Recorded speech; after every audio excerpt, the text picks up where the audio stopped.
Hello and welcome to our next video. In this lesson, we're going to take a look at offsetting columns. So sometimes we may not want every single column to be used in a span or in the column in the row. So what we can do is we can actually do some offsetting. So let's take our containers and copy that, and we'll change that to offsets. And then what we can do is edit that. And very easily down at the bottom, let's just add another row to the end of our code.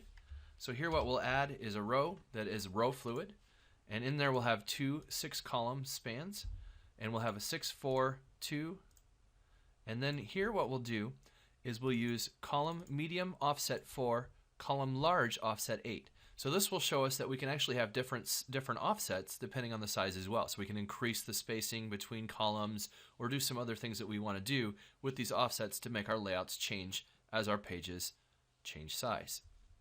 So these are very simple columns that essentially have their same type of spans that we're seeing, that we'll be able to easily see these change as we expand the page. So here's our offsets page, and you can see that we have row 6 columns 1 and 2, and as we get to the smaller pages, they actually show up. Here we have row 6 column 1, row 6 column 2, and as we get to the small size, they're still 6 and 6. As we get to the medium size, there we get our offset, so our second column is actually offset, and again, if you looked at the code, you'd be able to see that. So it's in the medium size there, we're offset 4. And then as we move to the large size, you can see that the offset of 8 happens and essentially gets pushed over.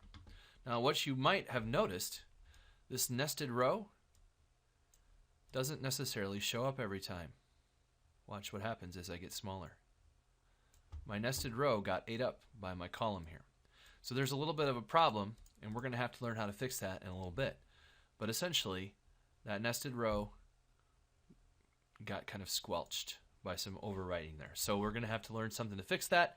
But for now, we know how to do some offsets. You can play around with those as well. Once again, I always encourage you to take some time after this lesson, change some of these offsets, change things around, get used to figuring out how those work. Basically, here we have medium 4, plus an offset of 4. So altogether, that still equals 12. Same thing, we had 6 and 6 on the small, so there's no offset. Large was 2, 2, and 8, so that also equals 12. But that gives us the ability to make sure that our column spans are working the way we want with the correct offsets. Thank you very much, and we'll see you next time.